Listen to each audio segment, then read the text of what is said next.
Good morning, ladies. Not morning, Jesus Christ. We're off to a great start. Good evening, ladies and it's not. Good evening, ladies and gentlemen.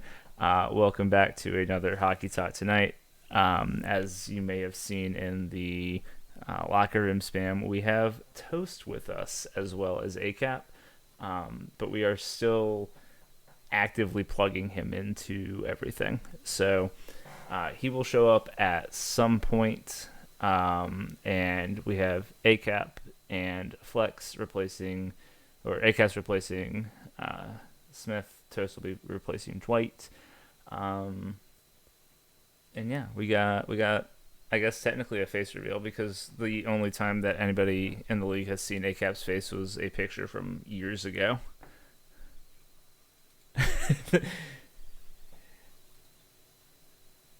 That picture is like trapped in my memory.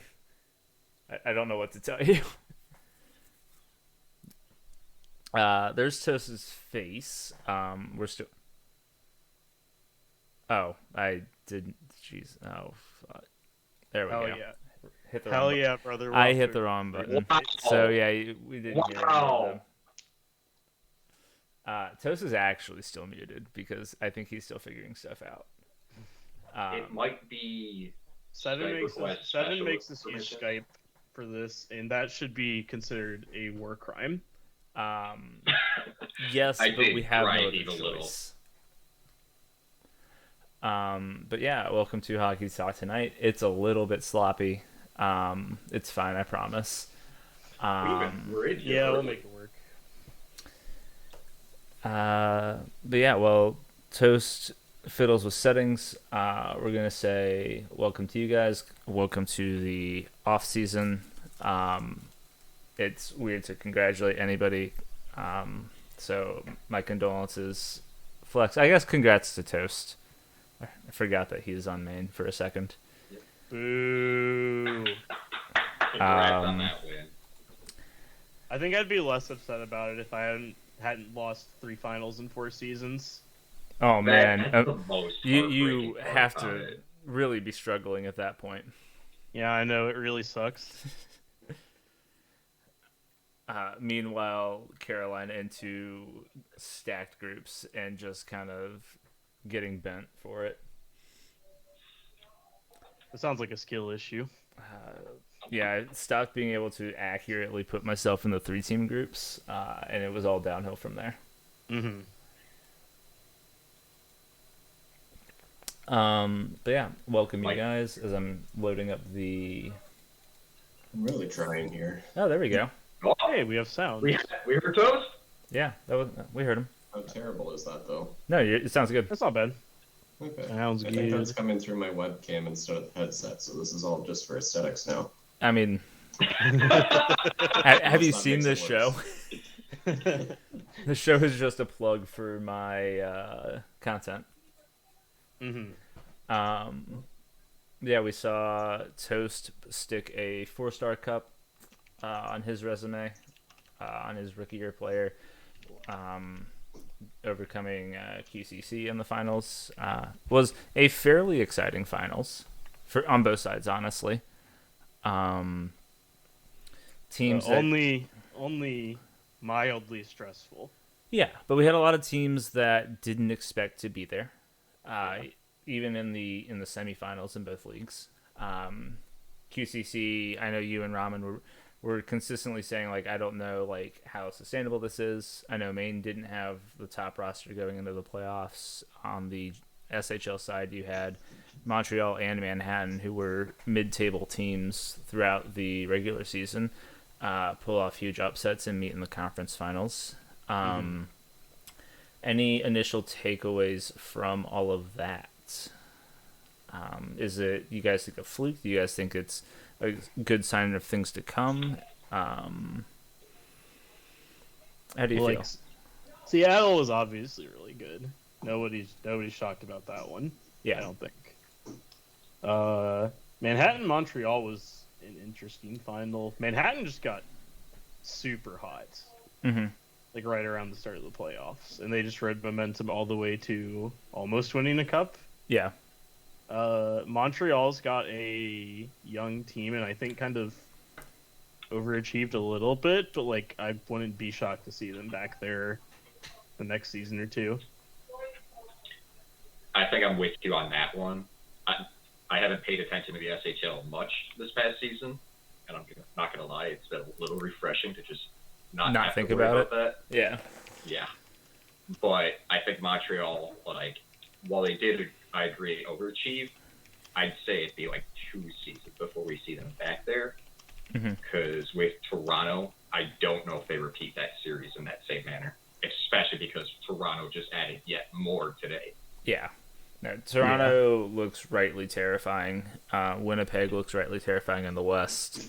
I think...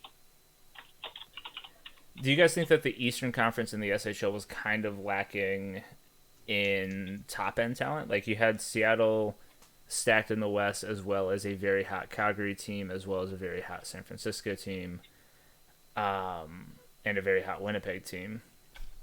Do you guys think that that was kind of lacking in the East, where the only high-end team expected was Atlanta? And Toronto also had a really good regular season. They both put up 97 points. Yeah. Do you think that the lack of top-end depth, though, inflated those teams, or the lack of depth in the Eastern Conference inflated those teams' point totals to an extent? It made them seem like more of a threat, or was it just... Probably talking with a lot of personal bias, but after slugging it out in the Pacific for the past so many seasons, yes, I do feel like the East has been a little lacking. Yeah, I mean... It went from kicking 7 out of a locker room on Los Angeles to losing to 7 on Seattle. Yeah. I was joking at one point that you escaped the Newfoundland Chicago pipeline bumping you out all the time, and then I just started showing up and harassing you every playoffs. Yeah, I remember that comment the first day on the job, I think. We also had our encounter with Chicago, too. The West had a lot of strong teams recently, and at least things are looking up for the East. Yeah. No, it seemed like all of the talent kind of flowed into one conference when it was kind of all in the Eastern Conference, a year or so ago. Do you think we'll continue to see that like swinging back and forth, or do you think it'll level out and that's just kind of a fluke? Yeah, I think it'll probably stay like it is for a little while. Yeah. I definitely think we'll see more like isolated strong teams in the West, so like a few very big names, and then spread it out a little more in the East. Okay. Toast, I guess, what was your experience these last couple seasons being in what I think a lot of us were calling that Pacific Division arms race? Just seemed like every team kept adding more and more things. You and Fuzz and Tig going out there, picking up pieces, acquiring free agents, making big trades. Were you guys ever just kind of, you think, keeping tabs on what the other teams were doing and trying to keep up with each other, and it just went from there? Or was it just trying to get to the top of the league and you guys were all in the same place? I think it's a lot of both. Like, we all saw what each other was doing, trying to get to the top of the league, and then it just became trying to one-up the other. Eventually, Seattle just ended up winning that, it looked like, and Edmonton was really the only other. Yeah, Edmonton was the only team that's not in the picture, and then you've got Calgary being what seemingly was an FHM blessing the past season. It was just all 4 teams were hyper competitive, and being stuck in that for, I don't know, what's it been, 4 seasons now? It just seemed like it was time to let a couple teams run away with it, and we'll reassess and come back to you in a calendar year. Yeah.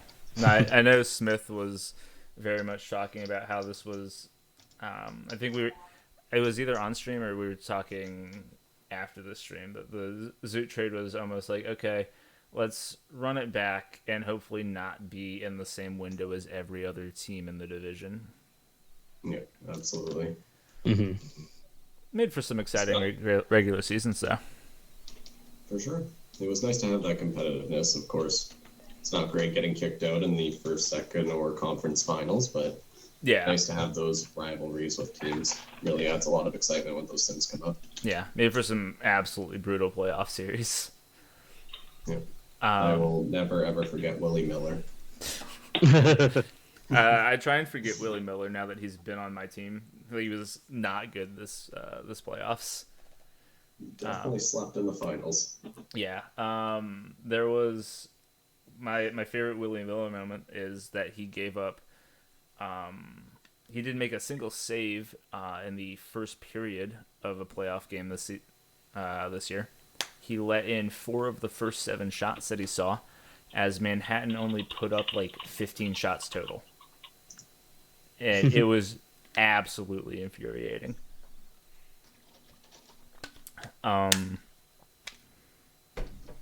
You guys are both in the same draft class, the season 68 draft class.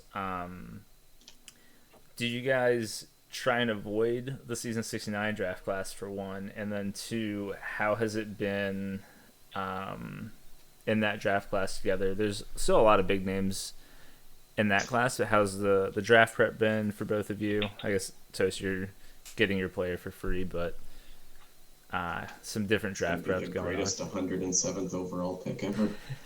You've already mapped out when he's getting picked.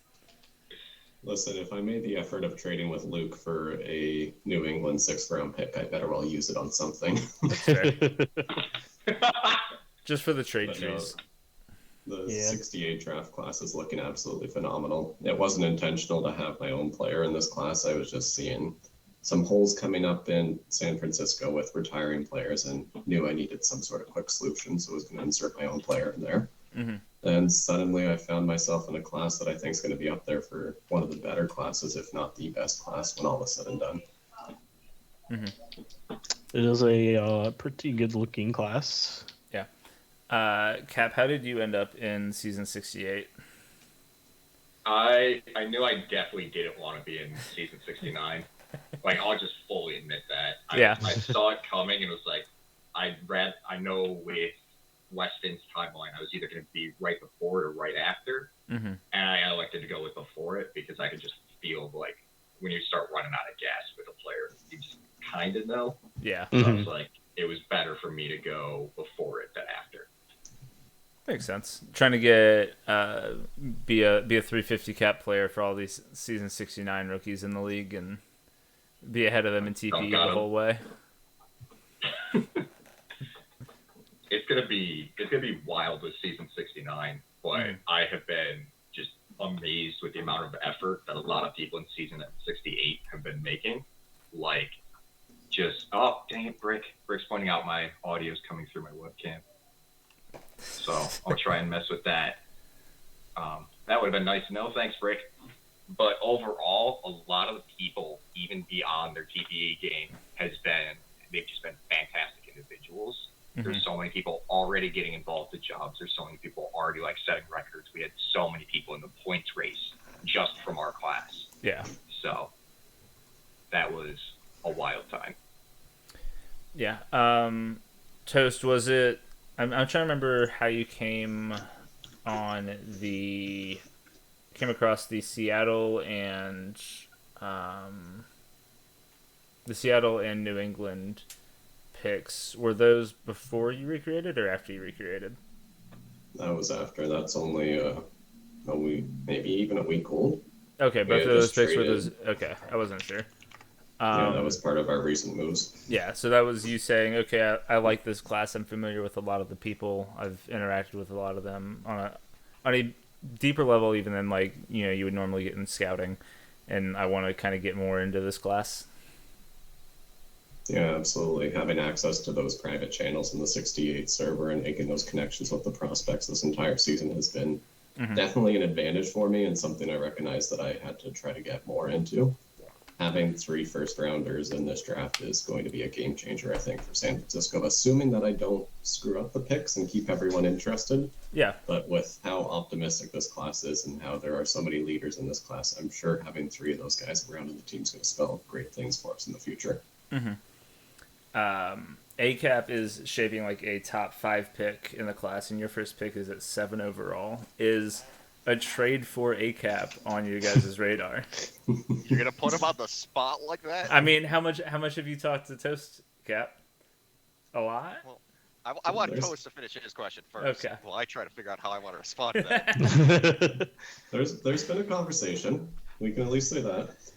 Yeah. Things are changing by the hour, and it's Tuesday. Still Yeah. got 4 days of panic to go, so I would love to be able to tell you what's going to happen in this draft, but right now, looking at San Francisco at 7, 12, and 20, technically 11 and 19, really feels like it's going to be a reaction type of approach to the draft. We're going to have to see how those teams at the top are going to be picking. We have to see if anyone's going to be moving up on the draft board.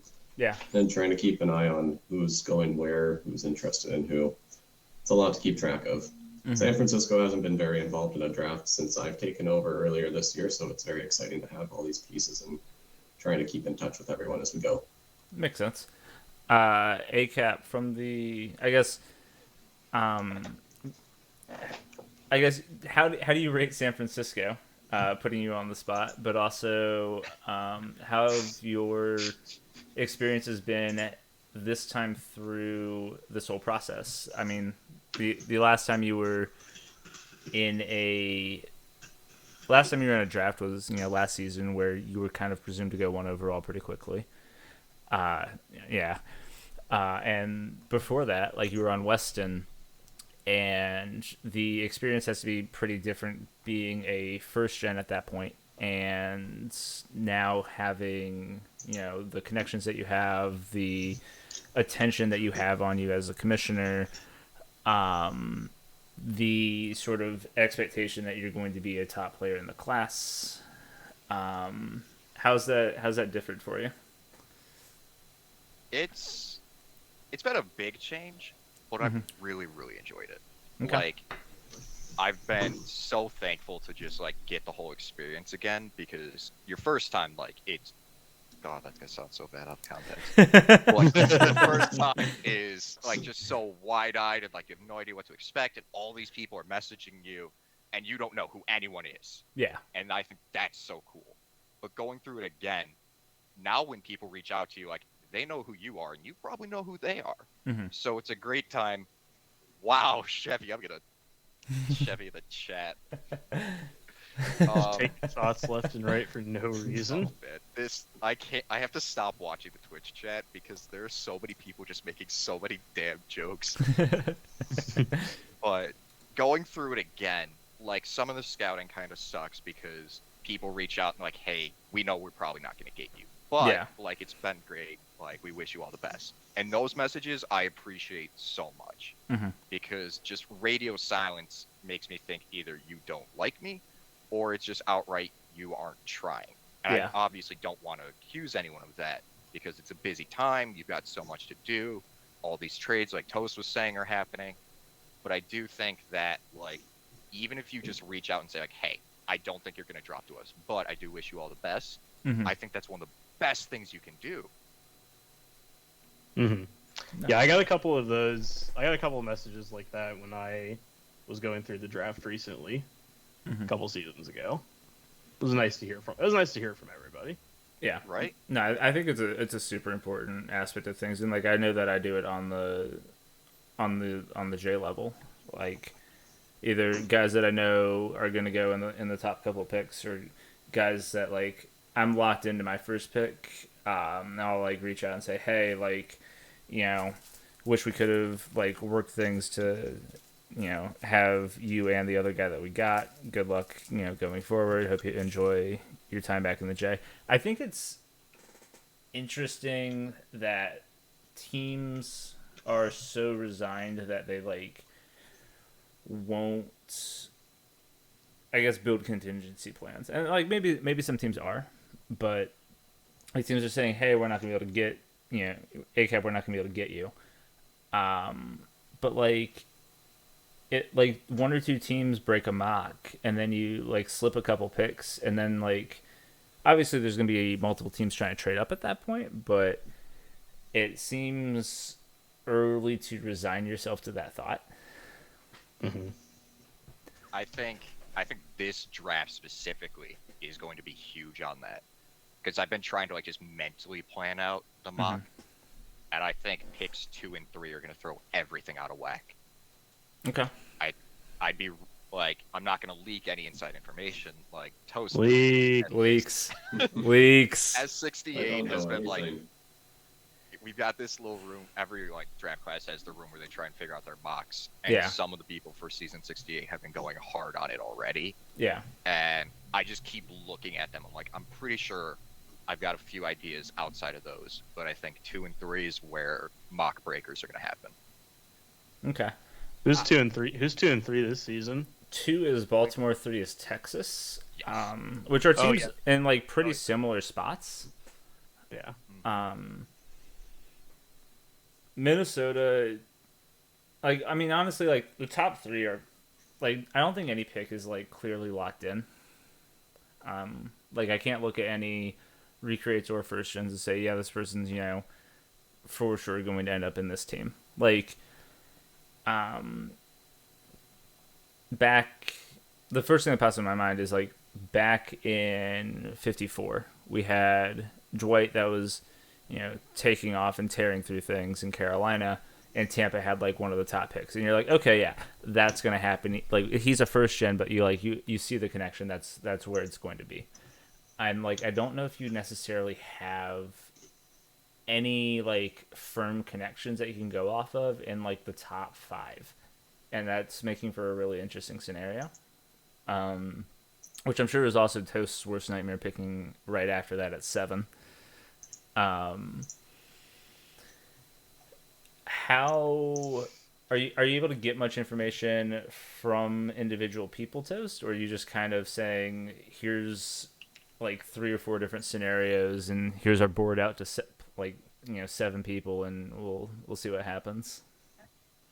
Yeah, I absolutely don't want to show my hand, of course, but there are definitely a few of the guys in the class that I'm closer to, and working with them, trying to figure out the scenarios. I think it's really going to come down to how those first picks play out, as ACap said. That's really going to shake up how things go. And absolutely, teams need to have like a plan B, C, D, etc. going into this one, because it looks like it can go just about anywhere still.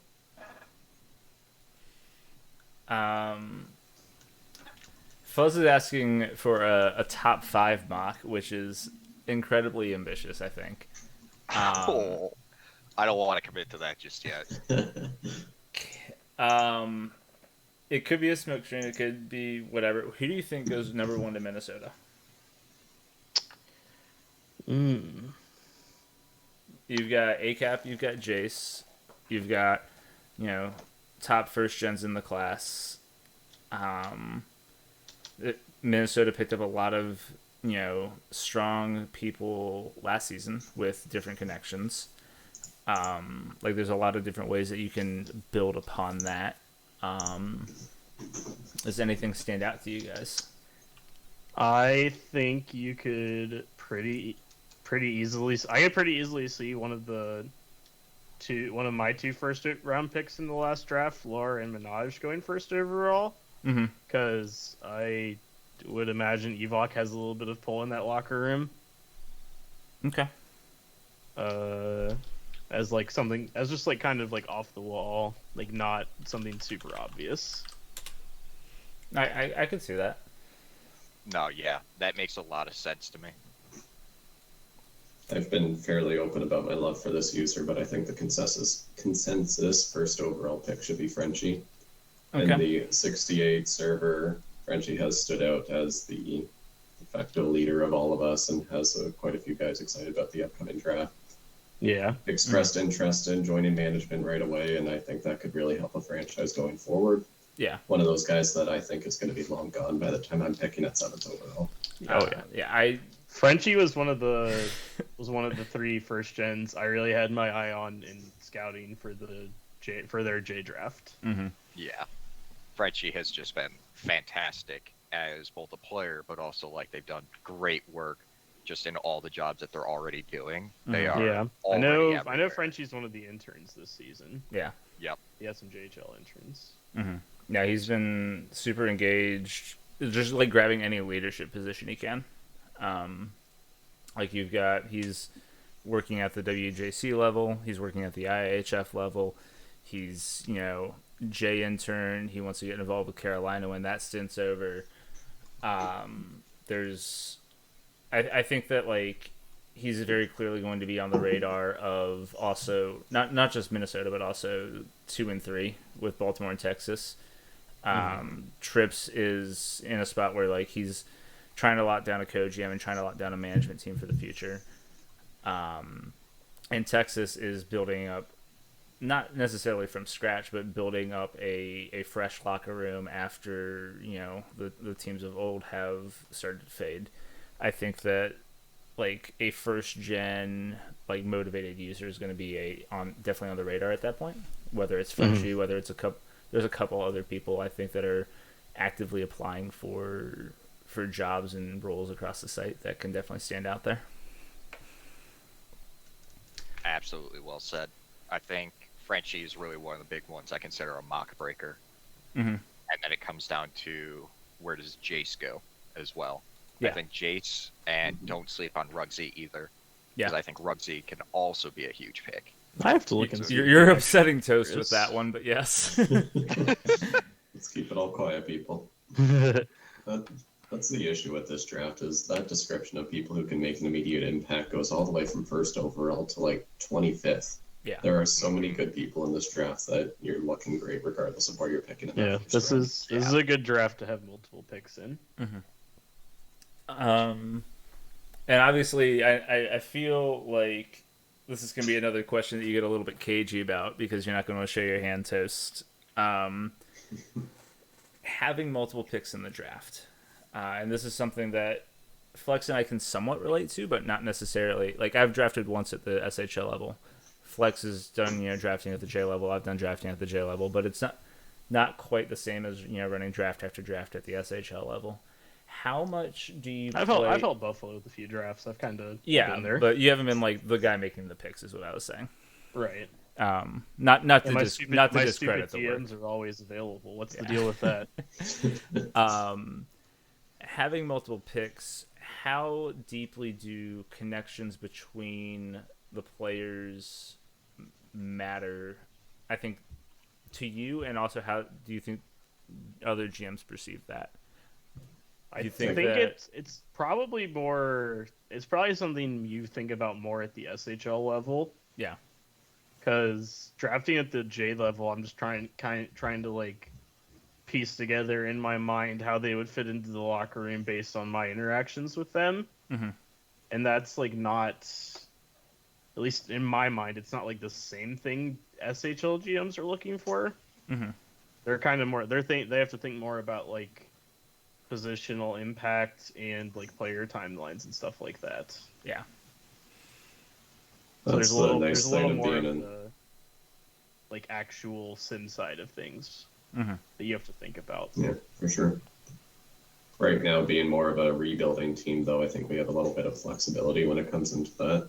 For most of my scouting conversations, I've been asking the guys, who are you close with in the 68 class? Because I want a good group of 3 who are going to keep each other motivated and become that next core for San Francisco. I think even as SHL GMs, you need to be asking the prospects, who do you want to play with? Because that might come into play later on down the line when they're testing free agency, too. You want to make those connections and know who's close to who, and keep that in your notebook for a future date. No, like that's a legitimate thing because like I think back to when I was doing the LAP stuff in 56, like it was a little bit of a coincidence just with like the timelines and everything, but like there were already a good number of class of 56 connections that I had made with people, and that we had made that big splash with our draft class in LAP, so it bringing in more 56 guys was easier at that point that people knew and had connections with. To put ACap on the spot, you obviously have spent a lot of time around these people and you're going to be a hot commodity at the top of the draft boards. Who are people on your radar that you would want to see your team pick with their multiple first or second round pick? Wow. Yeah, definitely. That one. And it's rough because, like, anyone I say is going to be gone so quickly. Yeah. Because I think I think it'd be kind of cool to play on a team with so many different people. Mm-hmm. We've already brought up Frenchie. I think that'd be pretty great, going from like I'm their boss to like now we're playing together. Yeah. I think it'd be really cool to see just some of the other like GMs, whether they be JGMs or SHL GMs, Mm-hmm. getting to play with them is a unique experience. I don't think they're a sleeper pick, but somebody that I think would be awesome to play with would be like Atox. Yeah. They're a little on the quieter side in the draft class Discord, but like multiple times when I've looked at like, am I still like at the top of our draft classes earning? They're either tied or even ahead of me on some occasions because of those damn 2 first gen TPE events that I can't do. Mm-hmm. So like, they are going to be a massive powerhouse. Yeah. So, I think like it's hard to pick just a few individual people because there's so many that like I would be very happy to see in the locker room. Mm-hmm. Let's see.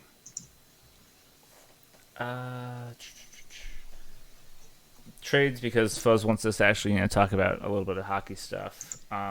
Toast. We saw the trade, I think, while we were live last week, with Winnipeg, where Zoot went out to Winnipeg. You guys got picks back. Was that the one that you got the first in? That was the one where we got 269 first from Winnipeg. Yeah. Okay. So you just have all the draft picks at this point. Yeah, we're looking pretty comfy for 69 as well.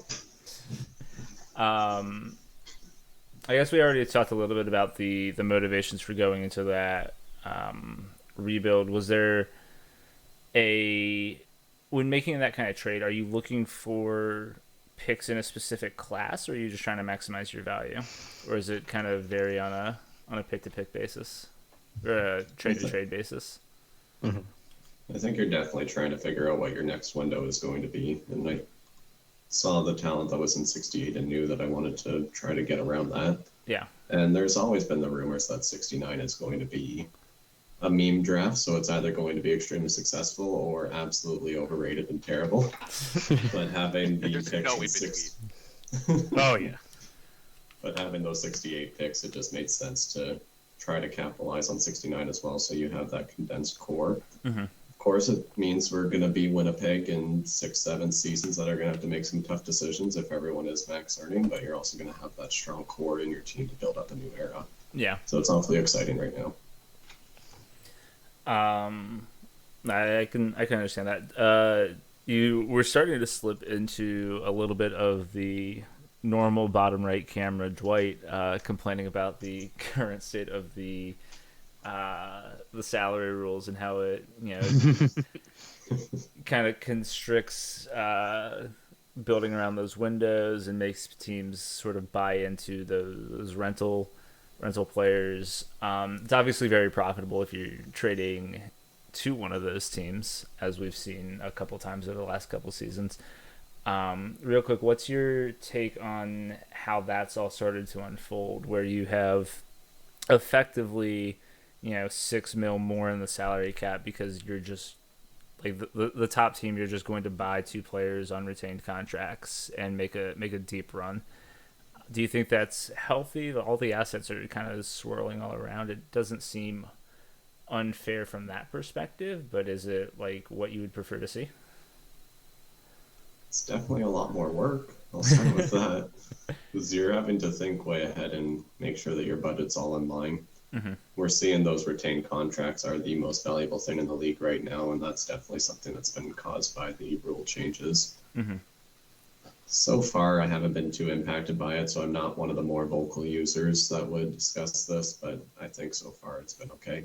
Mm-hmm. It's really just making sure that GMs have enough time to make sure that everything's looking right in their books. And we've seen a few situations where a team has to make a decision in making sure that they're at the cap level. San Francisco included in that recently as well. Yeah. Mm-hmm. The other trade we saw today now was LAP and Toronto, where Rock Strong goes on his way to Toronto to solidify their couple upcoming cup runs. It was something that we had talked about a little bit earlier. LAP getting picks in return for that. How worried are you of LAP and San Francisco lining up windows with each other again, or is it just if it happens, it happens? I mean, we're looking like we're going to end up in the same Pacific boat that we already were in, right? Yeah. I don't want to brag, but I think I have the leg up on Fuzz so far. So we're going to have to see LA making some more moves if they want to keep up with San Francisco. Mm-hmm. It's funny to see Leafs bounce around as a user who had a player that never moved, was a franchise guy so heavily involved in GM, and you never saw Leafs anywhere except one specific team. Mm-hmm. And now this is Rock's, what, third or fourth team? yeah. I remember like Fuzz had me go out and talk to him specifically when he was in free agency, and he was kind of excited about the opportunity to sort of bounce across and not be in one spot the entire time. It was it was an entirely new experience for him, and he was seeming to have a lot of fun with it. I'm sure that he had some say in where he ended up, but it's not the same as having continual full free agency. Yeah, for sure. The trade itself, though, I think it's very fair for both sides. Rock's going to add a lot to the Toronto roster, and LA's getting another first-round pick, so both teams are coming away happy from that. Yeah, it's kind of far out. And LA's draft capital that they've gotten back from a lot of these sells has been a little bit more spread out than what you've pulled off getting a lot of 68 and 69 picks. But I guess it's just a pretty fine balancing act between how much you want to commit to a core. When you mentioned the salary rules might punish you if you go just a little bit too deep into having a couple big classes like Winnipeg ended up in. Not that they kind of just got surprised by it, but understatement. Yeah. Hitting some user questions. We mentioned Frenchie earlier, and we've knocked out a couple of these top ones. And Frenchie was initially asking me if we could make the playoffs next year, which we are fortunately guaranteed with. But he also mentioned that the off season's quite long, especially not making the playoffs. ACap, how big of a concern is that going forward? I know it was a point of pretty heavy contention. Where do you stand with how, I guess, do the ends justify the means, I guess, considering all the other options? I mean, part of the inherent issue is the way that we've moved to more scheduled systems. Yeah. With going strictly off of 8-week and 9-week seasons, which I think overall has been a positive for anyone in any sort of administrative or management position. Because I will fully admit, from a selfish perspective, I so enjoy just having the little extra breathing room to just get some extra things done, not worry about things needing to get crammed right in at the last minute. So I from a management administrative perspective, really appreciate having the time. But I do get that, especially for our biggest concerns, people who are in their first seasons on one team who only have one thing to watch for. Yeah, it sucks. You can't do much. So part of I hope we can move more WJC and IIHF to help fill that gap and promote that more. Is you're not doing anything for your J or your SHL teams, but here you are still out on the ice, still winning awards, still competing in very legitimate tournaments.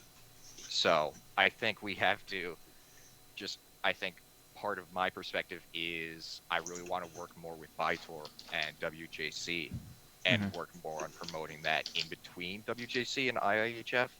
So that way we aren't focusing on the duration of the off season and how long or short is it, but more so, are there still satisfying things to be doing in that time? Yeah.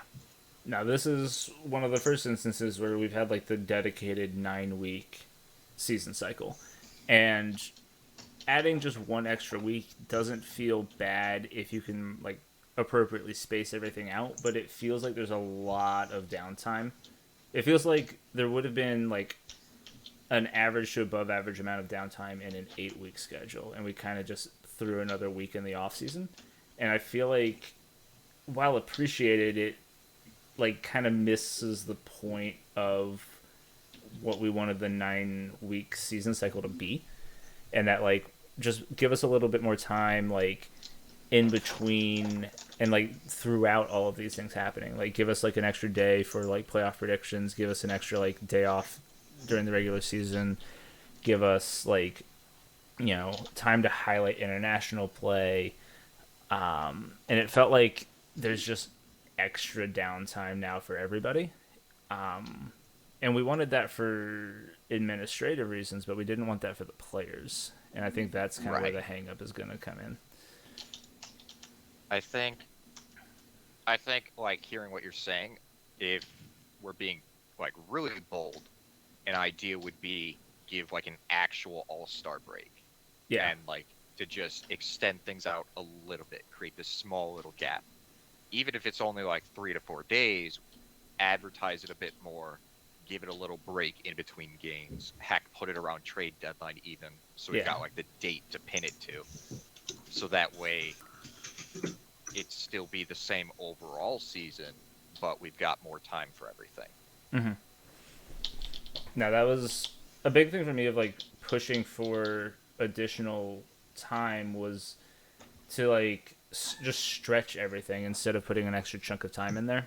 And like the big one for me was like you can like you can slow down the regular season and you can slow down like the start of the playoffs a little bit to pay more attention to everything going on. And then like everybody's kind of in a like ready to go spot and then can hit like a consistently length off season. Like I don't know if we really need the number of days between cup finals and like preseason starting that we have, especially in like the 9 week cycle. Like international play can start earlier. You start that stuff like after the first round of the playoffs when a lot of people are starting to pay less attention.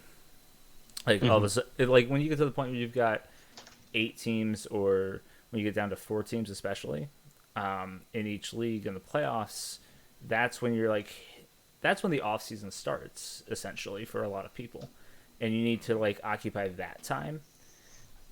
So like you start the international play, early enough that you're picking up. You're getting time to focus on that, and you're getting time to like actually get attention and like get people engaged with stuff still.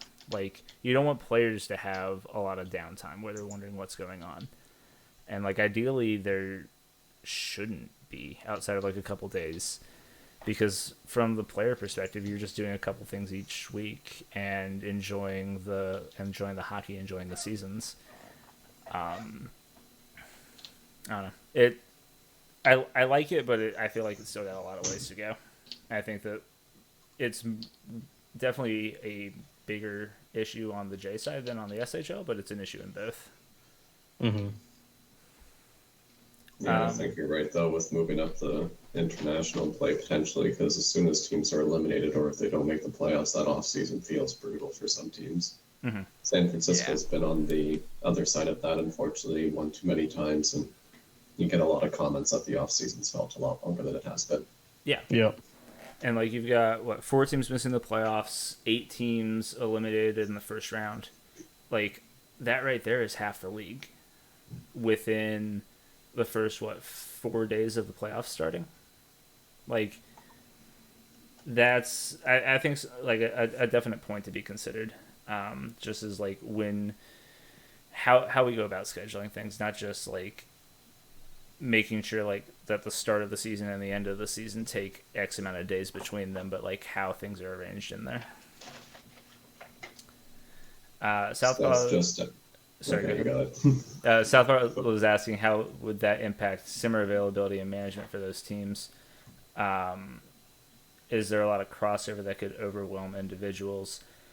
Ideally, like you're going to have more separate streams at that point. Like you're gonna have playoff streams twice a day. You're also gonna have international streams.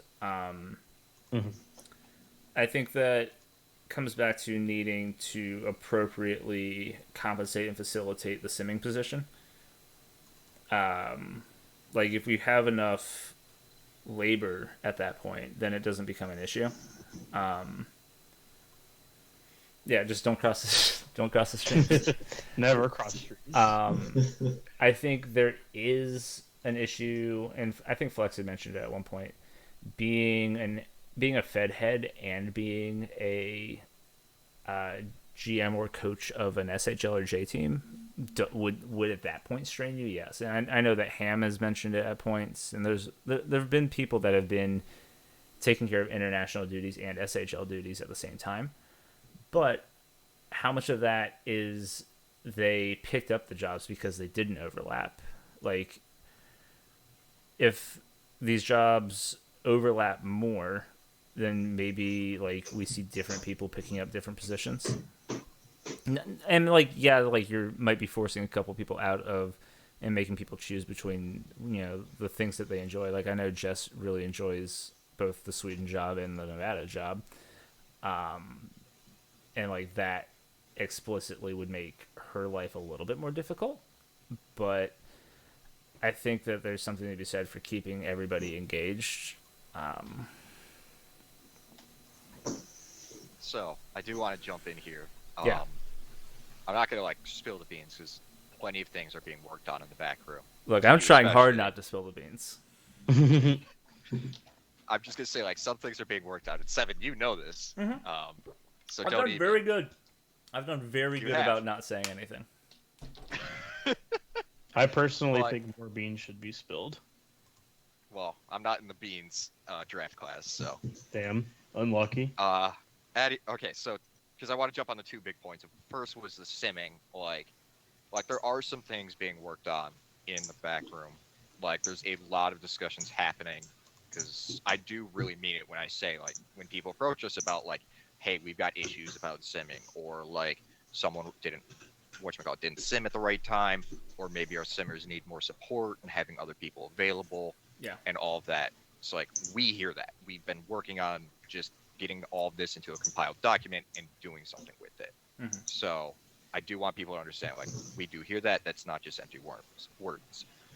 The other part was everything's just going to play into each other. There's always going to be a reaction for every action when it comes to whether you move up the schedule, whether you extend the schedule, if you change jobs around. Yeah. So it could It's cause just pain constant for trade-offs. people. Mm-hmm. Yeah.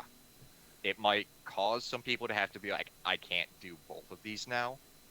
And the biggest thing for me, in my opinion, is part of it is timing. You need to make sure you make the changes at the right moment where you're capitalizing on momentum, but also that you aren't relying on that momentum to carry you through downtimes, especially when it comes to having open jobs and having people ready to apply for them. So we can all very easily run into an issue where if we like change out when international play is happening and that causes us to lose a few Fed heads, are we going to have people ready to fill those spots? Yeah. No, I think that's definitely something of note and something that like in IAHF we're going to need to be aware of. But also there's a little bit of leeway in that like we make this change and then like I don't think any Fed head's going to instinctively say, "Oh, I'm not doing this because I'm going to have to start doing stuff like a week or two earlier." I don't think anybody's going to react like that. So it does buy us a little bit of time to like feel out and see what this is like. And I think that is maybe not the ideal way to go about it, but it does let us sort of feel things out and buy us a little bit of time. And like if they're like, okay, I didn't like doing that this year because of the extra workload, then we have I think a fair amount of time to like they understand like there's a it's easier to then represent what's expected and what the workload is, and like you're going to get people that are prepared for that situation applying for the next go around. It's not. I agree with what you're saying. I think that like it's not as dire, but it is still a notable problem.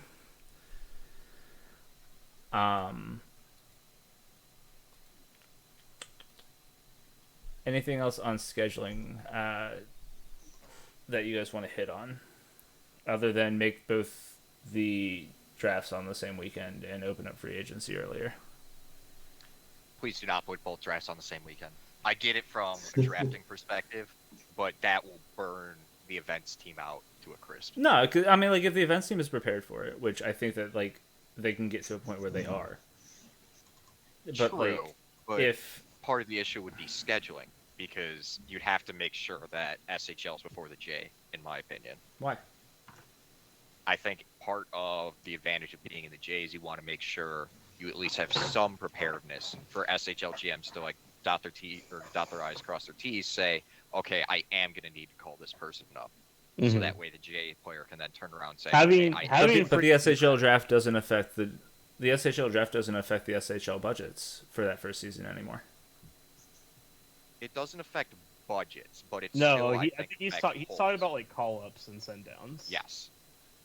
I want, I coming agree from with my perspective as, like, J commissioner, I want to make sure that J GMs have as much time as possible to address any potential holes they may have. Yeah, I mean, and so tell me your perspective on it, because you have, a lot of experience with this. Just make a lot of your tasks due before the draft.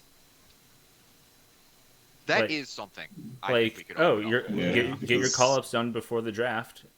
Get your free agency done, and then once free agency is settling, hey, get your call ups done, and then boom, both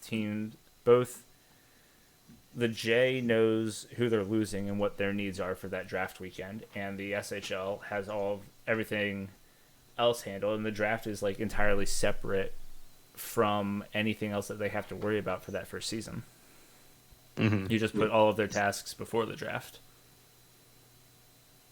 And Because then the entry draft shouldn't be impacting SHL teams in that moment. The big thing in the equation is going to be having the JGMs given enough time to react to those call-ups. Yeah.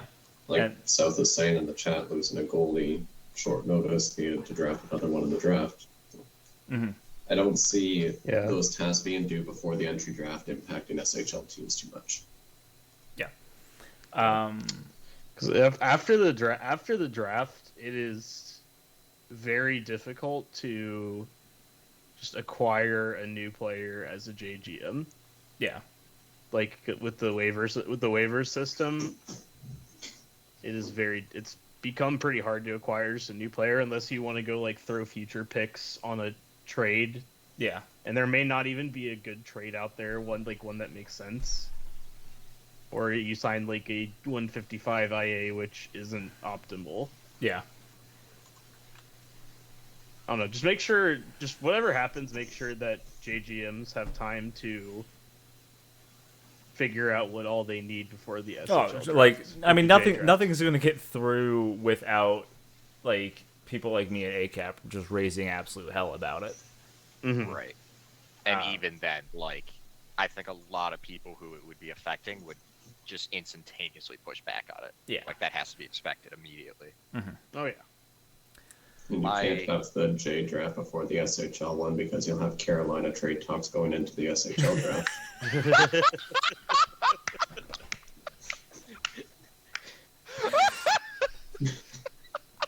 Oh my god, joke of the night right there.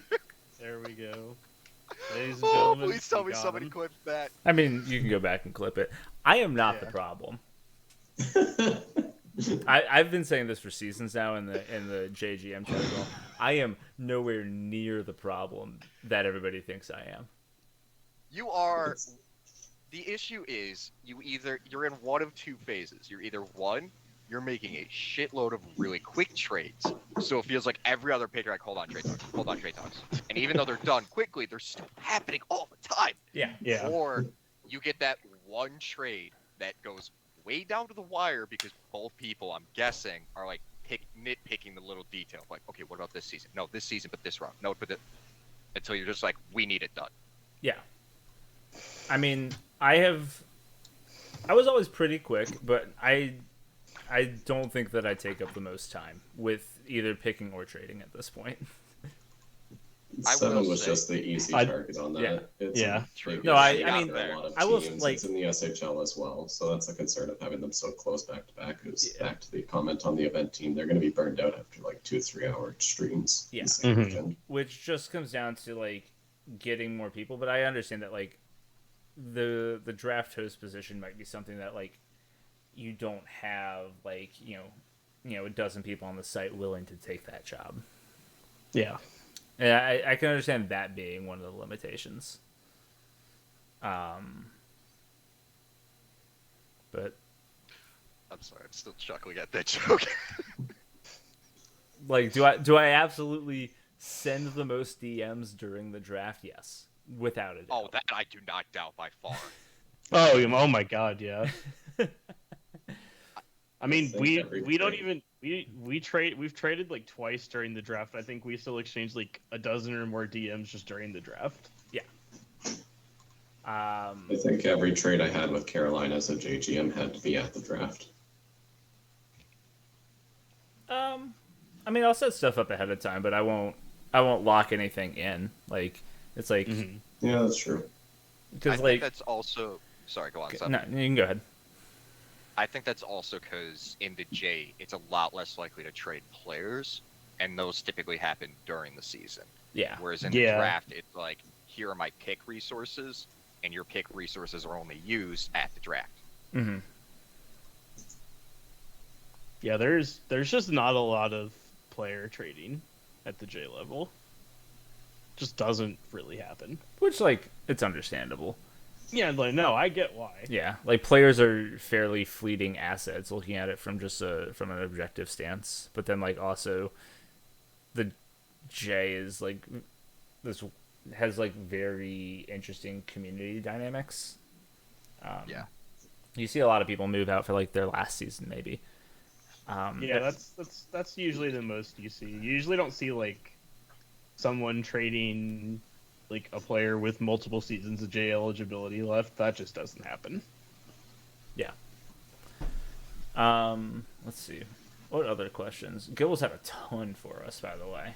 I dropped it in USA. And I was like, we'd like questions. And Gibbons was like, oh, you want questions?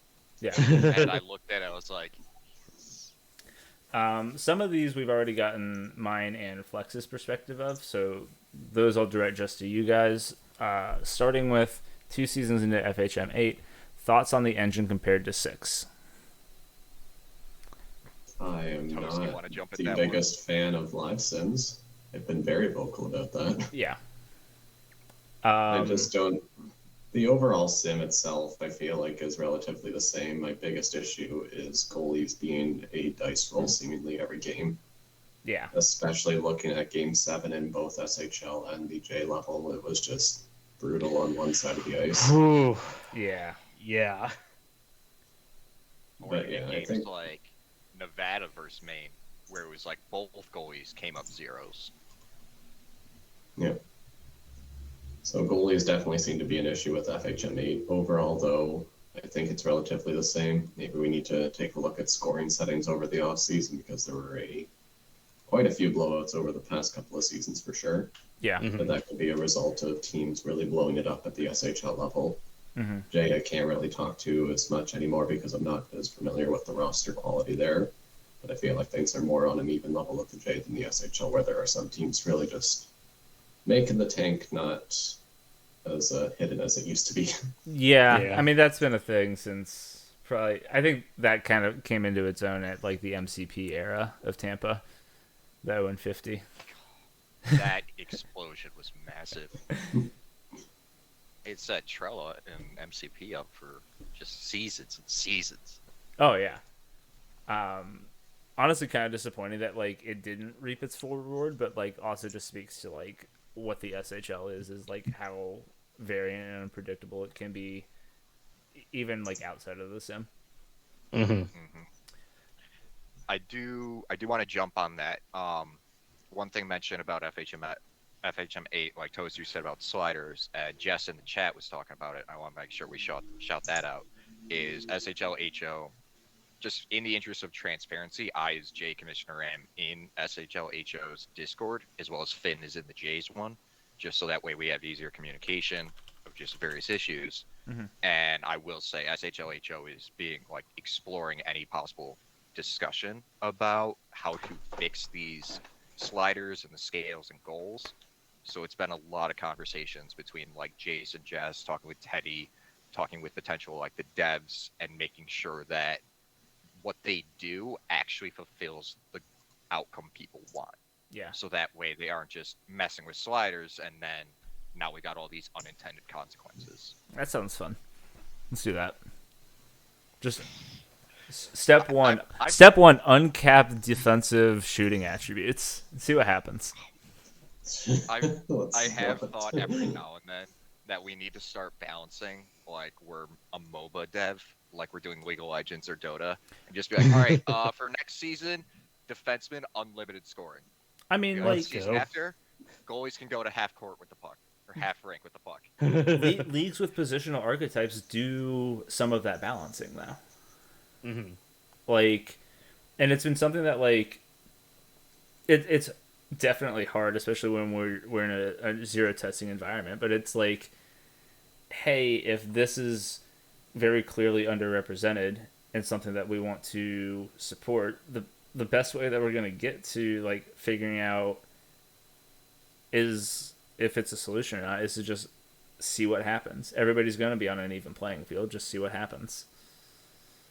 I'd honestly almost liken it to, and this can sound strange, bowling, where I never realized, but bowling in leagues and stuff, they change the composition of like the oils that go on the lanes and what goes where, so that way it's never just you walk up and you just keep getting strikes. Yeah. Fun fact: I used to work at a bowling alley for 3.5 years and was a sub in like leagues, and know way too much about that. God damn! Is there anything you haven't done? Skydive. I will never skydive. I was supposed to go like 2 years ago, and I couldn't make it. I was so annoyed. Absolutely never. But yes, we are talking about bowling alleys. But I think part of the reason we can't do something like that is, A, like people would go insane about like you're only doing this because you know it'll help your team. But also, well, yes, that's why I want to do it.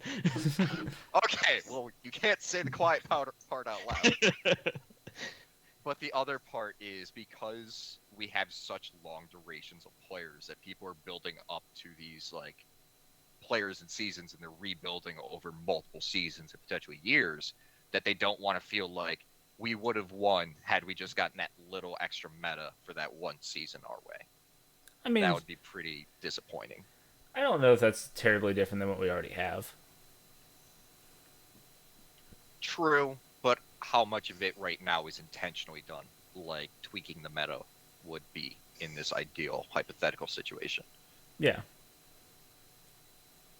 You also want to give enough time for the member base to react to changes too. Like if we just go and uncap something and you only give players 2 days to actually invest into the change, well, we're not really going to get an accurate Yeah. I mean, for it. With that, I think you'd want to say like, you say, hey, we're looking at these changes for next season, and you'd say that sometime in the playoffs, and then whatever changes you make, you fully facilitate the ability for anybody that wants to buy in to some degree to the changes. Like, I mean, we're going to keep using the defensive shooting accuracy uncapping as the example, but if you uncap it, you don't make it so that like only people that were prepared to have a bunch of TPE on hand can do it. You say, okay, you can redistribute, TPE. You can for free. You can redistribute TPE into shooting accuracy explicitly. Like you can redistribute in that specific instance for free.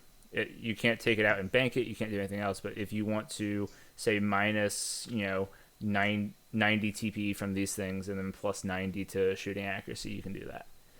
And like you allow people to fully like and fluidly adjust to the changes that you're making, and it becomes a lot less of a problem, I think. On the bookkeeping side, on the logistics side, it might get messier, but that'd be a nightmare. I mean, Just outright nightmare. it turns out everything that like might make the league better is in some way or another a nightmare, and it's just, is somebody willing to take on the nightmare?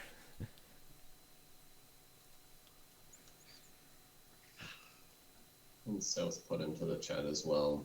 What kind of approach is there to making sure it's not going to impact things too extreme one way or another? It's giving time to make sure that the changes aren't going to absolutely break things. Like if we just uncap certain things for the season that starts in a week, then there's no going back once things start, right? I At mean, least for that right. season, I'd say. no, I mean, like I think that you say, like, using that as an example, you say, okay, we're at the, like, we've got like 2 weeks of off season to play around with it. Like, regression sits out there for 2 weeks before anybody has to do anything. Mm-hmm.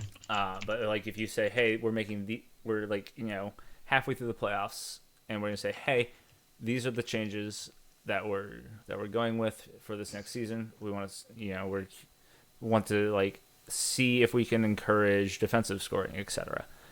This is what we're doing for it.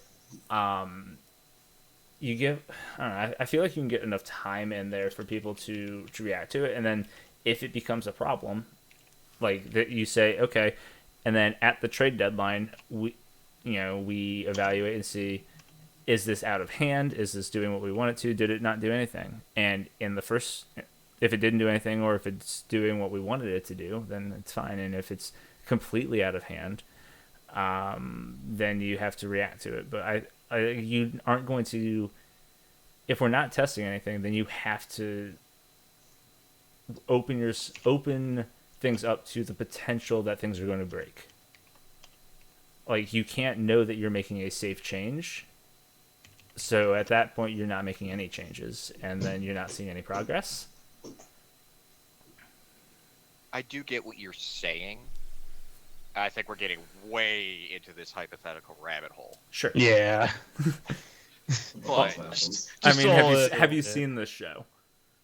I mean, fair. I'm happy to finally be a part of it.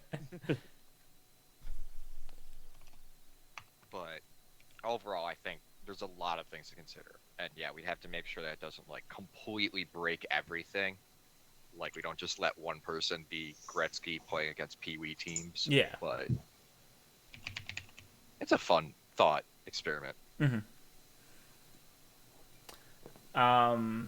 Looking past the engine, I guess.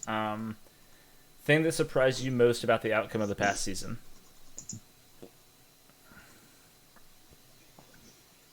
Manhattan. Okay. Yeah, that was pretty wacky. I was gonna say Calgary, but I can understand the Manhattan one. Calgary was also consistent pretty through. weird. I think I Yeah. think pretty much I'd everybody say- expected them to be bad, and they just Yeah, weren't. Yeah. it was great for them. I'd Yeah. say Calgary regular season, and then Manhattan for postseason. Yeah. But also, like, I just want to give another shout out to like Maine and Quebec as well in the J. Of like Quebec, we're like, all right, we're probably starting to rebuild here, and Maine, who I think Brick ran the numbers, is the first team to not have a bye and win the 4-Star Cup. So Yeah, That's a why. media piece from Jert. Yeah. it was, yeah, It was a lot of nerves in the locker room for sure. 20 plus games in the J in the postseason's unheard of. yeah. We literally went from like as few games as possible with Nevada last season, and now Maine, who was short 3. Yeah. Mm-hmm. Oh boy, Um, steal for Games y'all. south. Should there be another uprising and mutiny to dethrone ACap? Another. We haven't really like usurped a commissioner. You haven't, but there has been in the J. True. We haven't done it in a long time. Yeah. Trust me, I have heard that story. I don't know. I think that like everybody's pretty content with everything. I know at points there's been like an eyebrow raised at like how JGMs will like have unified opinions of things, but I don't necessarily think it's as like as bad as it looks. Like the JGMs do not see eye to eye on a lot of things outside of like agreeing with the philosophy of the J. Yeah, I do very much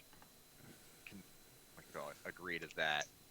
Like, for people who aren't in the JGM server, one of the ways we organize it is like we've got our general chat, and then we'll have like trades, the block, waivers, and all that. But every now and then we get a discussion that just needs its own area. So like waivers was one of them most recently. Post-draft IFA claiming, that was one. And so we'll create these areas solely for that conversation, because there's always at least one person who's like, guys, I walked away for a meeting and now there's 400 messages. I thought what did you say? There's so many different like heavy discussions because people just explain it. And one thing I really like, and I have to commend JGMs about, is that I always feel that even when it gets heated, overall everyone is still trying to remain respectful and see the other perspectives while getting theirs across. So, oh god, am I gonna have to open the fourth lines discussion? No, don't. It's fine the way it is. I would love to put more people on my team at this point. It's so tough because we had to make stamina changes, which makes it a lot harder to revert going back to fourth lines. No, that's fair. No, you can just leave the stamina changes. Those are fine too. I mean, Like, you can also just like, keep fourth lines out of my game. But see, like, there's just so many different ways we could have these discussions. Yeah. So, like, I think I've already forgotten like where we were going with this. But usurping your role as commissioner. Yeah. So I'm actually really happy I get the chance to talk about this. One thing I felt like the past few seasons for the J is it's just too quiet. I look at JHO and there's nothing where it's like, we need to be handling this right now. There's no immediate issues in my mind that require like we have to step in. We need to fix this immediately. I can change that for you. Yeah, do you like that? Do you like Flo hasn't lately? This is how you get way more DMs from me. Believe me, there's things we can talk about.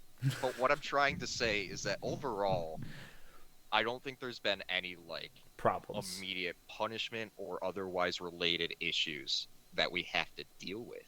Yeah. A lot of it is just talking about systemic things. And to bring it back to the original point, one thing I think we emulate, or not emulate, but strive for in JHO is trying to exist as a way to improve things, mostly based on feedback. I don't think it's very much like JHO has this idea and we're going to make everyone else suck up for it. It's other people come to us and say, hey, I think this is a problem. What can we do about it? And then we talk it out, and at the behest of the JGMs and what we feel is the best overall for the J, that's when we start making changes.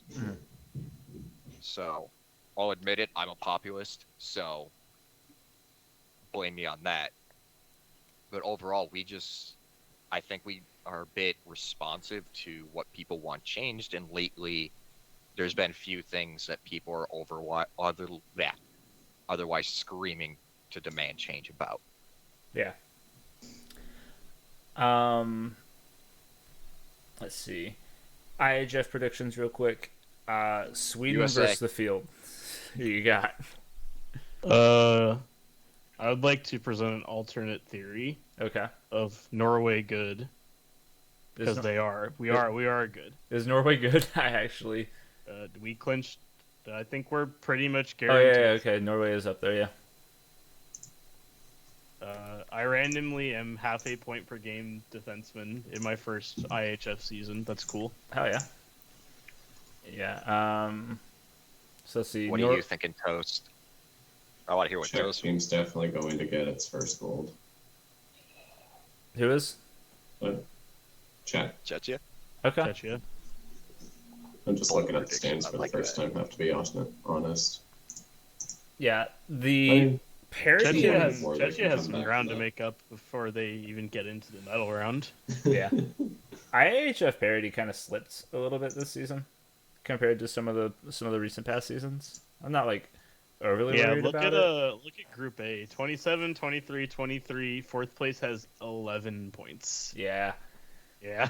Like there's what 4 teams at like 0.7 point percentage. Sweden doing what Sweden's doing, and then like everybody else is kind of Yeah, there's like Austria is 0-9. yeah.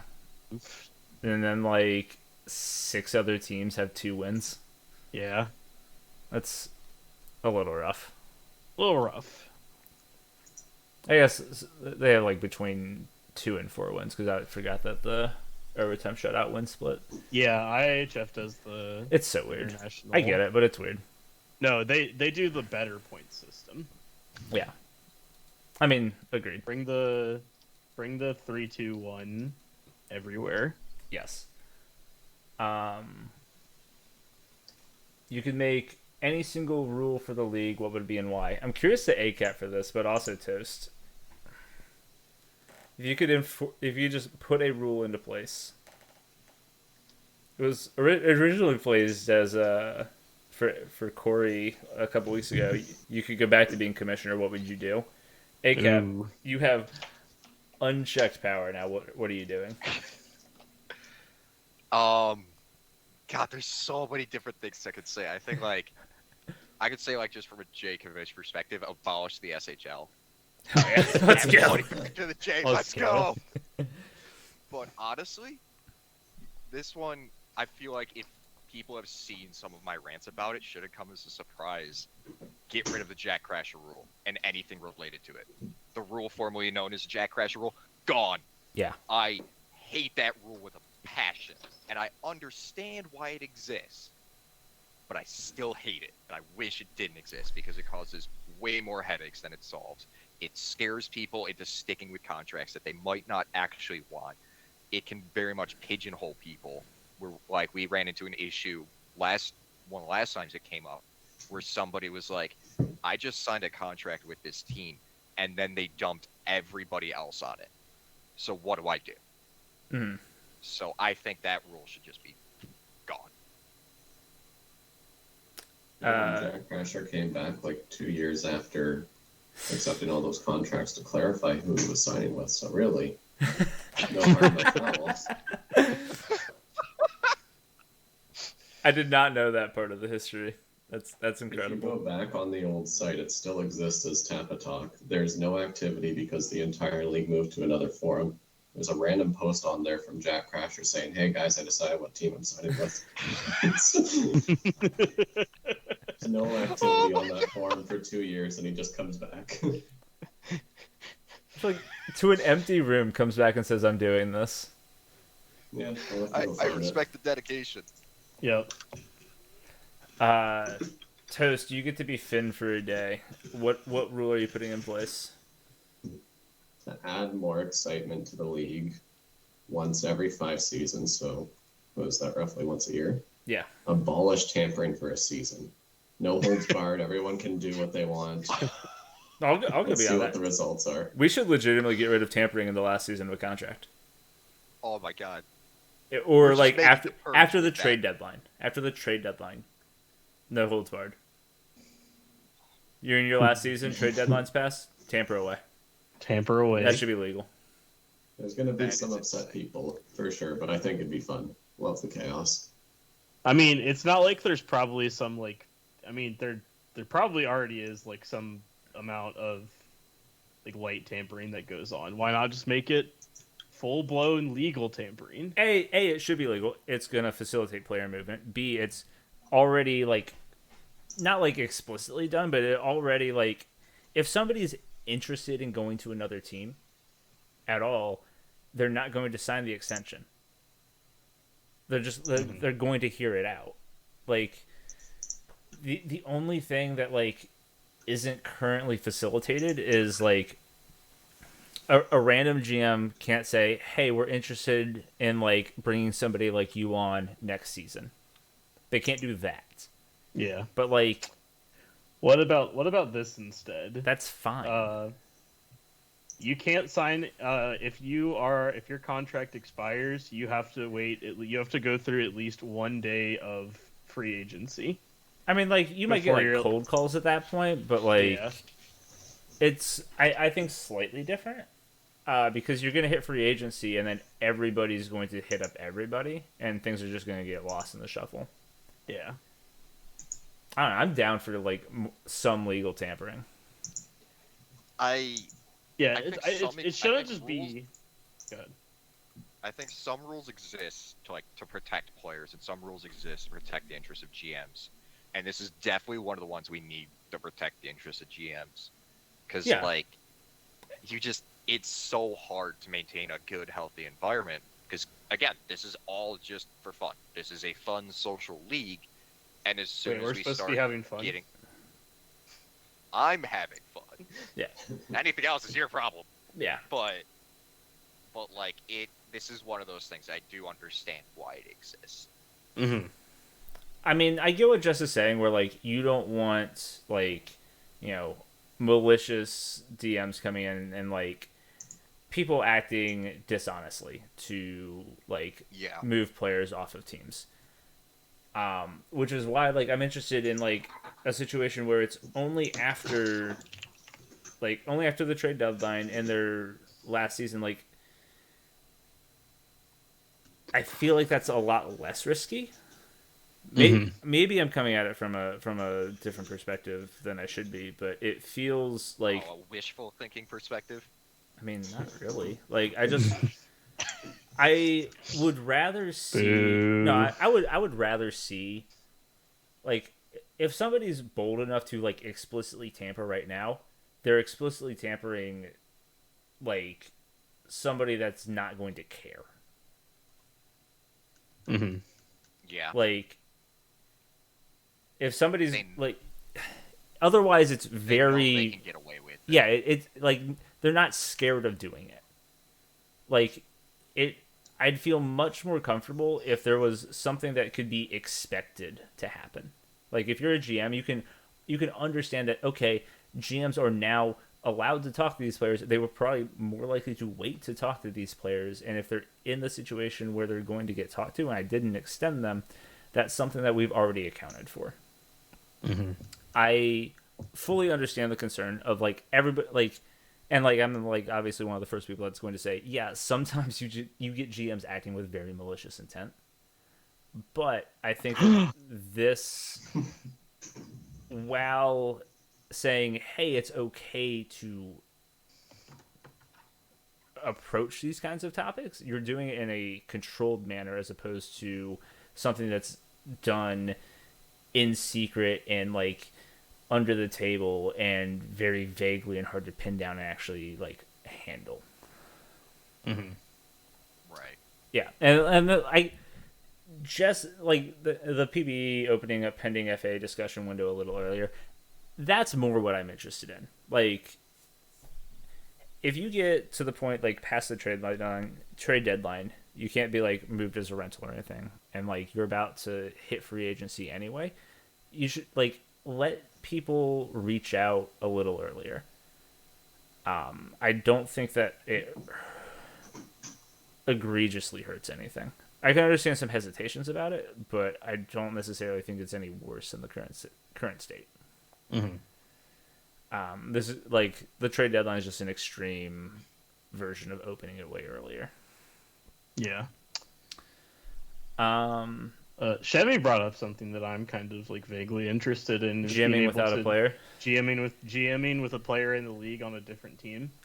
Oh. I assume that's. Oh. No, he's saying like you don't have an just active not having player. a player at all. Okay, I misread that. Fun fact: I legitimately, even if I wanted to, probably wouldn't retire Wagner at this point because I'd have to create a player and stick him on a very full roster, and I don't want to do that right now. Mm-hmm. So that's the VHL approach to things. Like you can be a GM for your team, but your player can still be rostered on a different team entirely. Yeah. That's weird. It's I interesting. don't like that. How many times I- has that been like aggressively abused? At least like 5, right? I think 5 is a fair number. I don't know. I haven't been heavily involved there in quite a few years, but I know that's the approach they take to things. Yeah. So then you have to worry about having a GM in on your private locker room talks. But that could circle back to the tampering discussion too. Yeah. What if we had more leniency with our rules and took the SSL approach where, what is it, their head office has overreigning rule to disallow things if they feel like it's not in the interest of all teams of the league? Yep. I mean, I don't hate that. It can definitely get abused. I don't hate it. I think that the SSL is coming from a point where the SSL is ran by very good people right now. And not to say that like any of the leagues aren't ran by good people right now, but it could very easily be not a situation where I'd be happy that that exists. Like looking at all of the head offices of sim leagues that I've been in, there are definitely leagues that I would not be okay with that power. Yeah, that's fair. And like if that power exists, it's hard to pull away from somebody, and I'm not down to sort of give that up or give that to people. I think that it can be used for good, but I think that it also, like, it's just something that, you know, in some cases, like, you shouldn't mess with that. I'm gonna be fully honest. Just the thought of people being able to do this or GM without a player, I'll fully admit I hate it, but I don't know how to explain why. Like, I'm sure people can point out like all the plus signs and like how it gets people interested, and sure we can have a discussion on how it opens up like different avenues and what does that mean for money and compensation. Yeah. But just something about it rubs me the wrong way, and I can't get over that. I think jamming without a player is probably fine. Yes, but I also like you can Like, you can just do that in the SHL already. Yeah, I mean, like most GMs, like your player, like it's like you just don't have a free player that's like a free max earning player for 3 to 4 seasons. At some point, if you don't have a player, like, or if I you mean, like take over a team after your players gone up to the SHL or whatever, yeah, and maybe you're just like you only are around for like 5 or 6 seasons and you don't recreate and come back. It's like the same thing. yeah. I mean, like we've seen multiple GMs in the SHL level like run multiple players in the J back to back. Like you can already like essentially do that. In the J, I don't think like it's technically doable. Although like you could just create a 155, stick him on the like it would hurt your cap space a little bit. You just stick the player, scratch them the entire season, and then just do it again. Now make your GM player your backup goalie, play him your 8, move on. I mean, with your no, I life. mean like they like you can easily like already kind of do these things. Mm-hmm. It requires like a commitment to doing it, but like it's already technically an option. Yeah. I think the big argument from at the SHL level anyways is that you have GMs that aren't on their team's budget, and a lot of the other teams are Oh, I think it's way different on the SHL level, but I'm saying that like Yeah. the J level, it's probably fine. So I'm wondering why you think it's a problem at the SHL level then, because I think I missed part of it. No, I'm saying the big reason that people fight back on that is the salary cap impacts.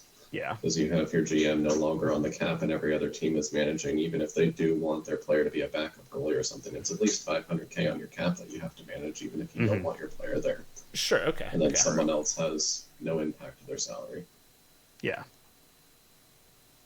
They still get the boost of having the locker room activity and having the extra time to make sure all their guys are happy. And it's a very, very small thing. I think overall I would side on SHL GMs being able to continue or being able to GM without a player. Yeah. But I see where the arguments are coming from for sure.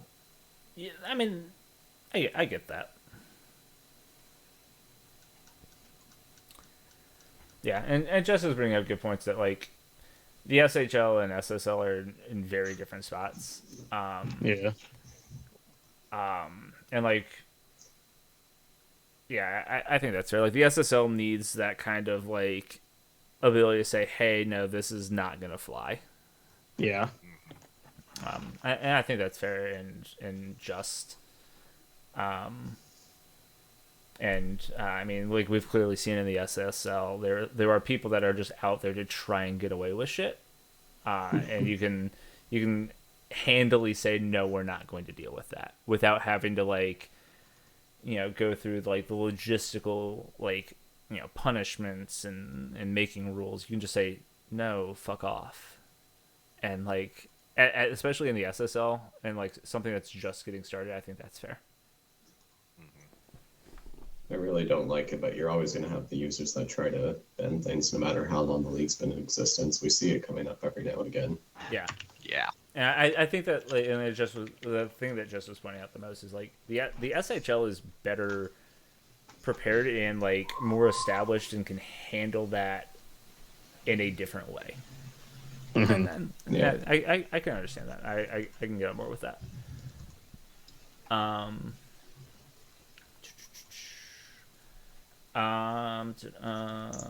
Okay, it's 11 o'clock. We'll hit a couple closers.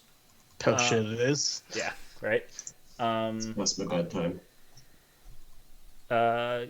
Gibbles could have been a closer. What location doesn't have a team that should?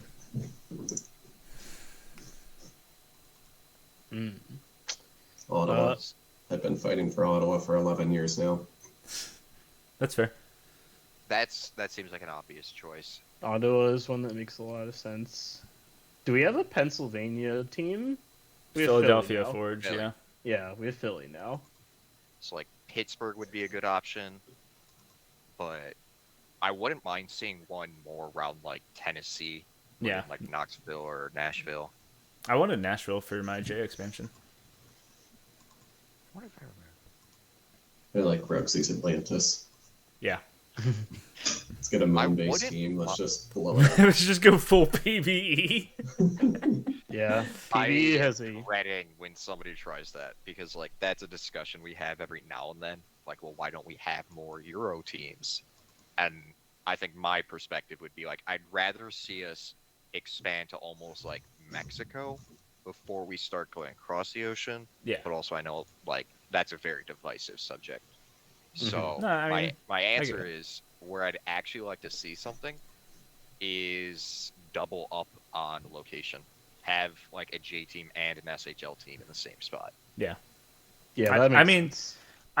I'll combine that and say I don't think it'd be an issue if you put a team, you made an expansion team and called it New York something. Like you already have Manhattan, but like sure, just stick Yeah. another New York team. Yeah, like what the NBA does with the Knicks and Yeah. the Nets. Also, we already have a double stack location. We have LA and Anaheim. Well, no, we don't have Anaheim anymore. We don't have Anaheim We anymore. did. Actually. Anaheim We did gone. have a double stack, We did. and it wasn't really a problem. It, like every once in a while, it got brought up in media as like something fun, but like it was not at all an issue. I think that like if you're saying, hey, yeah, I'm gonna put my SHL team in Detroit or Vancouver, it's a little iffy, but like I'm fine with it.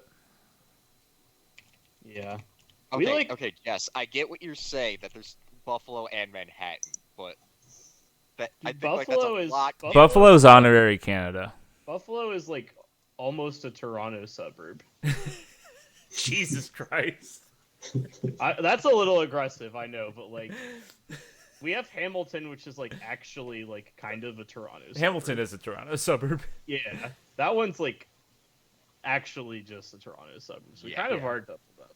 No, I actually really appreciate how grounded the SHL is. As like, yeah, this is like something that could actually exist. Like, you're not having like cross-continent leagues. You're not having like moon-based teams. Like everything is like you suspend disbelief a little bit with regards to like the sim and with some of the things that go on. But like, if you said, yeah, I'm a these teams are playing in a hockey league. You're like, okay, yeah, that makes sense. Yeah. And like that's something that I actually like vastly appreciate compared to essentially every other sim league at this point. Hmm. I think the only one that gets people sometimes is Kelowna, Because that's not a real place. because that's barely a real city. I Yeah. learned of Kelowna because I joined the SHL. Yeah, like ISFL, WSBL, even like Zen Hockey, like those are all like international leagues. Hmm. Like SSL is international. And like I appreciate that like yes, it's like it sucks for the Europeans, but like having everything like established on a continent makes sense. Yeah. ACap, top 3 hot places to get hot dogs in Chicago. Portillo's, Wiener Circles, Devil Dogs. Okay. Wiener Circles? Wiener Circle. Oh my god, it's sort of a touristy place. It's sort of like this whole Like wall what, of just Portillo's go in. isn't? Okay, that's different because Portillo's doesn't have like servers that just swear at you on the spot. Okay. Yes. They are hilarious. So for anyone who doesn't know this place, they are unfiltered and that's their shtick. They will swear at you. They'll tell you to, all right, fucking pay, get the hell out of here. Just no like reaction at all. Yeah. And I was here with the local, and 2 of my friends came out from Pennsylvania and New Jersey, and they wanted to stop, and one of them didn't realize what they were walking into. Tell 'em. And so like, all right, the fuck you want, shorty? Can I just get a hot dog and anything? All right, cool, fucking pay. Here you go. Thanks, out of the way. Yeah. And he walked away, and we didn't realize till later that he was like, dude, I was like mad. I was gonna start swearing back at them. I think the funniest was this dude walked up wearing like a big turtleneck, and he had the leather jacket over it, sunglasses like in his pocket, and it's like 10 o'clock at night. And the woman takes one look at him, looks up, looks down. What the fuck you want, Miami Vice? I had Portillo's when I was in Chicago like a month ago. It was very good. Yeah. Portillo, I get Portillo's every time I'm in range. Ruggsy's banned from Hockey Talk. Microwave dogs? Oh my god. Another one of them. Rugsy, Nope. please don't make me regret hiring you. No respect whatsoever for the hot dog. Toast, what goes on your hot dog? I'm a ketchup and mustard guy. Very Okay. plain. Um, I don't like to load them up. that's fair. Yeah, like Gotta do onions. going to like a cookout, not to cookout, but going to a cookout. Like I'm just gonna want like some condiments, but like at like a place that actually like sells hot dogs, I'm getting it loaded up. At that point, it's like actually the point of it and like more of a meal. Yeah. I'm a big chili dog guy. Mhm. Love a good chili dog. Preferred breakfast: waffles, pancakes, French toast. I think pancakes, waffles, French toast in that order. And I think it's like pancakes, waffles, and then French toast. I'm gonna kick you from the call. Pancakes? French toast slaps. I'm not Pancakes? saying it doesn't, but Ugh. whenever I'm thinking breakfast food, I'm like, I want pancakes. I'll take a waffle. Never am I like, I need French toast. I have that feeling on like a weekly basis. I'm like, man, I could go for like a full plate of French toast right now. I know this is awful considering my username, but I'm choosing none of the above. I typically skip breakfast. I don't like sweet Same. things. Not a big fan of toast, but the username generator spit it out and I've stuck with it. Is that why you're named Toast? I put it into a username generator, I don't know, 12 years ago because I needed a name for Xbox and it came out with Toast Charger. After a year of that on SHL, I just shortened it to Toast. Incredible. Wait, that's- So that was why your Twitch said Toast Charger. Yeah. Okay. Yep. That is I the still best use it on all backstory other I've places, ever but I guessed. figured here I can shorten it at least. Okay. Yeah.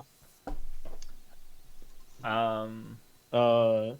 So waffles, French toast, I'll take either. I'm not picky. I think pancakes are like bottom tier breakfast food. They're just like so boring. Yeah. I also just I like. So if I want like a soggier, soggier might be a weird way to describe it. If I want like a soggier breakfast food, like French toast just sounds so much better all the time. Like if that makes sense, because like I like waffles because they're like nice and crispy. Yeah. And if I want like, yeah, I might be explaining that weird, but like that's kind of how I feel about it. Okay. Waffles, French toast, great. Pancakes, stupid boring. Okay. Every SHL user thrown into an arena in a battle royale. Who makes the final four? Ragnar? Ragnar for sure, yeah. I think Ragnar, probably one of 7 Phalak, Smith, the usual Hockey Talk hosts. We form a group and then one of us like betrays the rest. Yeah. And then I think it's got to be like Jess and Teddy, because just nobody can bring themselves to hurt them. No, Jess and Trella. Yeah. Because who's going to hurt Jess or Trella? See, I don't know if either of them could do anything to get to that point. Right, they're just kind of hoping that they don't get hit. Like they're playing the battle royale game, and they're just kind of crouching in a bush, hoping nobody sees them. I think Fitted needs to be mentioned. Oh, Fitted enters dude, that, the arena yes. drunk or sober? It's gotta be drunk. Fitted takes it all. Fitted number 1. Yeah, drunk fitted. I think everyone's just gonna disengage. Yeah. Be like, No, there's Fitted. I'm not there. I'm seeing drunk fitted in a battle royale. I am running the other direction. Getting as far He's away. fast too. Like he's legitimately fast. I don't understand it. Let's see. How did people come to know that? He posted something about like running like a 5K or something, and he was like very close to how fast I was, and I'm like, what the fuck? Damn, he does like work This out. is drunk fitted? I'm It's sure even more drunk impressive fitted if is it's drunk just as fitted. fast as sober fitted. I think those are probably the same speed. Nice. Sports update: Phillies took Game 3 in the World Series. Nice. Fuck the Astros. Yeah. I'm not a big Philly fan, but I'll take them over Astros. Frenchie, I hope you backed me in that argument in the Season 58 channel server. Last one before we head off to bed. Best actor to portray Batman. I'm excluding myself from this. I have never seen a Batman film. What? I haven't seen it. I have watched Batman. I did not watch Adam West's particular Batman, but you look at the images and you just know. I think Adam West is just too iconic. Christian Bale was Christian Bale, but Adam West is just top tier. Yeah, I liked Christian Bale Batman a lot. I don't think he was a Like Pete great Holmes in the chat? Bruce Wayne, but he was a pretty good Batman. Oh yeah, like as Bruce Wayne, you could do a lot better, but as Batman, I think he is very good.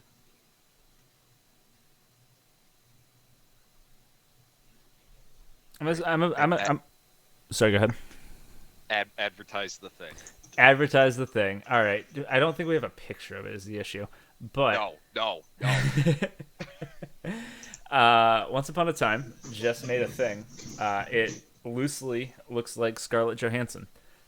It is up for charity auction right now, and you should want to win this outright. Like, what's it at right now? I know you bid 25 on it. I immediately bid 25. The thread went up, and I bid on it. Let's see where. I think today we must have officially crossed the toast roast territory. Yeah, we did. So We've got Heck toast yeah. roast coming. Hell yeah. If you're less interested in art, you can also bid on the name of Agent Smith's next player, which is one of my greatest ideas. Isn't that one already over $100? It's $105 right now. Oh yeah. So maybe you probably don't. Maybe you won't bid on that, but you can if you really want to. You can also be the sponsor for Hockey Talk Tonight for an entire season of episodes. You can make me wear your team's shirt, and then I'll sign the shirt and send it to you. You can get on Rich and Luke. You can name a bunch of things. You can get in a D&D game ran by Trips. You can get just to SMJHL division. You can name a division. Those are pretty cool. That one's actually really tempting. I'm happy we can do that one. You can put an emote on the site. That's a terrifying concept. That one's gonna go for way too much money. It's gonna be Gnome Deb. It's probably gonna be Gnome Deb. My goal is that two people are both against each other and they both want to make it Gnome Deb. And they just keep outbidding each other to make it Gnome Deb. Okay, so what if all four division winners want to make it the Gnome Dab division? This is something you probably have to think about. When we put it up, I already had somebody messaging me like, "Hey, can I name it this?" And I'm like, "Yeah, I'll allow it." Ooh. I won't spoil it. Yeah. The name of a player. That doesn't help narrow it down, but that's so many good options. Yeah. Dick Clapper. There's. Oh boy. That is, yeah. Yeah, it's just made a head that is probably slightly smaller than the actual real life head of Scarlett Johansson. It's worth it. I've seen it. I don't know what this is. I have no clue what this is. It is a. Bid on it. It is three. I'm still kind of tempted to bid on it. You should you bid have to on it win still. before you find out. I'm shocked there are people that don't know what it is yet. Yeah, I couldn't find it a picture. I thought I had a picture of it, but I don't. Yeah, Jess can show it to you. It's incredible. That is all we have, though. Thank you, Toast, for coming out. Thank you, ACap, for coming out. Any parting words for our audience and for the viewers on the VOD? Cool. Go donate. Donate. Tune into the Lions Speak tonight at some future date. Plug in my That's own another pod. donate option. It is. Ooh, neat. Hang on. Jess is. Oh no! If Jess you're is, showing me, I gotta go. Oh no!